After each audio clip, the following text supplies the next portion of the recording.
Everyone says London is expensive. They're wrong. 17 free museums, a $3 bus ride past Buckingham Palace, and the best fish and chips for $12. I'm going to show you exactly how to do London for under $100 a day. Here's the reality. $100 a day is about £80. That's tight for London, but completely doable if you know the tricks. And I'm not talking about surviving. I'm talking about seeing world-class museums, eating great food, riding the tube, and staying in a decent place to sleep. The secret is that London has more free experiences than any city on Earth. Most tourists waste money on things that have free alternatives. By the end of this video, you'll have a complete day-by-day budget plan that covers transport, food, attractions, and accommodation, all under that $100 mark.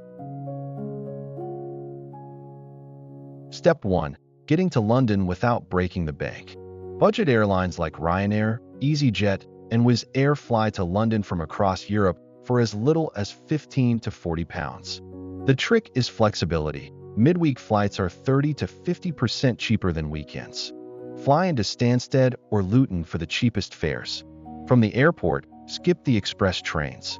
The Stansted Express costs £20, but the National Express bus is just £8 and drops you at Liverpool Street in about the same time. From Heathrow, the Piccadilly line on the tube costs only £3.60 versus £25 for the Heathrow Express. That's a £21 saving before you even reach your hotel. If you're coming from Europe, check Eurostar advance tickets. Paris to London starts at £39 if you book 3 months ahead. Transport in London has a secret weapon, the daily cap. Use a contactless bank card or Oyster card, and you'll never pay more than £8.90 in zones 1 and 2. That covers unlimited tube and bus rides for the entire day. Compare that to a cash ticket at £7 per single ride. 2 rides on cash equals £14, or 1 full day on contactless. The math is insane. But here's the real budget hack, the bus. A bus ride costs just £1.75, and the daily bus cap is only £5.25. Route 11 goes past Buckingham Palace, Westminster Abbey, and St. Paul's Cathedral. That's a better sightseeing tour than most paid bus tours, and it costs less than a coffee. Walk when you can. London's best sites are surprisingly close together. Westminster to the South Bank is 10 minutes on foot. Tower Bridge to St. Paul's is 15. Walking is free, and you see 10 times more. Accommodation is the biggest chunk of any London budget, but £30 a night is absolutely achievable. Hostels are your best friend. Generator London near King's Cross has dorm beds from £25. Clean, social, with a great bar downstairs. The YHA chain has properties right in the center, starting at £22. Prefer privacy? Premier Inn and Travelodge regularly have rooms from £49 to £65. Split between 2 people, that's under £33 each with your own bathroom. The booking hack that most people miss. Book 60 to 90 days ahead. London hotel prices can double in the last 2 weeks. Also, check Sunday to Thursday nights. They're 20 to 40% cheaper than Friday and Saturday. Location tip: stay near a Zone 1 tube station. King's Cross, Elephant and Castle, and Whitechapel have the cheapest rooms in central London, all with direct tube access to everything. This is where London destroys every other expensive city. 17 world-class museums are completely free.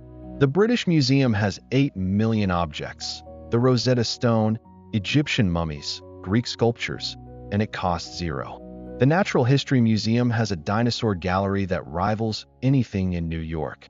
The Victoria and Albert Museum is the world's largest collection of decorative arts. The Tate Modern is one of the top 5 modern art galleries on the planet. All free. No tickets, no reservations. Just walk in. Then there are the parks. Hyde Park is 350 acres of green space in the middle of London, free. Regent's Park has rose gardens. Hampstead Heath has the best panoramic view of the London skyline. And every Sunday, There are free concerts and performances in bandstands across the city. Most tourists pay £36 for the London Eye. Instead, book Sky Garden for free. It's on the 35th floor of the Walkie-Talkie building, and the views are just as good. Just book online 3 weeks in advance. For the things that do cost money, here's how to keep it under £15. The changing of the guard at Buckingham Palace is completely free. Just show up at 10:30 a.m. Shakespeare's Globe Theatre sells standing tickets for £5. The TKTS booth in Leicester Square sells same-day West End tickets at up to 50% off. That's Hamilton or Les Miserables for £30 instead of £80.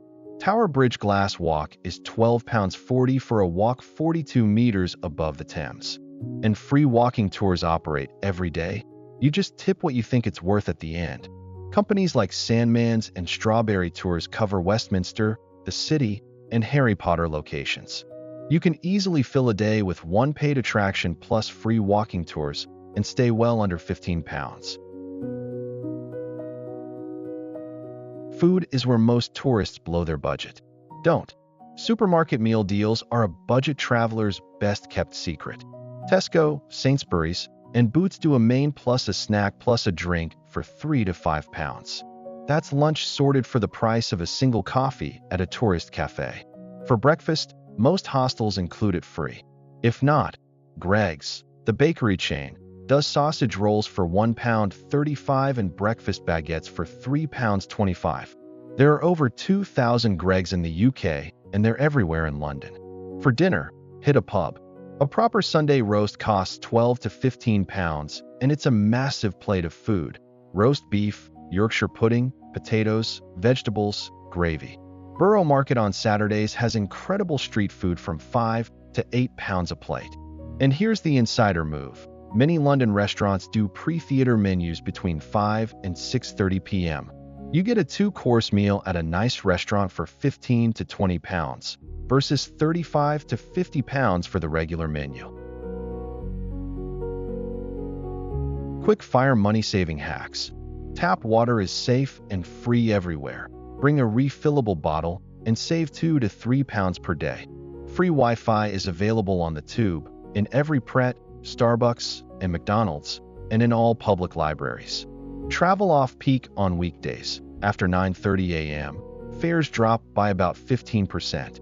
Skip the London Pass. It costs £90, and you'd need to visit 5 to 6 paid attractions in one day to break even. That's exhausting. Instead, mix one paid attraction with free museums. And the biggest hack of all, avoid Oxford Street for shopping. The same brands cost 30 to 50% less at Westfield Stratford or TK Maxx. Let me walk you through an actual day in London for under $100. Wake up at the hostel, breakfast included, so that's £0. Take the Tube to Westminster, £3. Spend the morning at Westminster Abbey. Actually, walk past it and head to the Free National Gallery in Trafalgar Square instead. That's 2 hours of Monet, Van Gogh, and Da Vinci for £0. Walk 10 minutes to Borough Market for a street food lunch, £7 for incredible pad thai. Continue along the South Bank to the Tate Modern, another world-class gallery, completely free. Cross the Millennium Bridge to St. Paul's. Take bus 15 back through the city and past the Tower of London, £1.75. Grab a Tesco meal deal for dinner, £4. Head to a pub in Shoreditch for 2 pints, £12. Walk back to the hostel. Total spent, £27.75 plus your £30 accommodation. Grand total, £57.75. That's about $72. You've got $28 to spare, and you saw more of London than most tourists who spent triple. Here's the full daily budget breakdown. On £80, that's your $100. Accommodation takes £30 if you're in a hostel dorm or splitting a budget hotel. Food costs £25 when you use supermarket deals for one meal and eat out once. Transport stays under £9 with the daily cap. Attractions average £15, but many days you'll spend less because so much is free. And that £1 buffer for tips and miscellaneous adds up over a week. Quick safety note. London is very safe, but watch for pickpockets on the Central and Piccadilly lines during rush hour. Keep your phone in a zipped pocket around Oxford Street. Emergency number is 999. Tap water is safe everywhere. And NHS emergency rooms are free for everyone, even tourists. If this budget breakdown saved you money, subscribe and hit the bell for more travel guides on a budget. Drop a comment. What's your go-to money-saving hack when traveling? Like this video and share it with someone planning a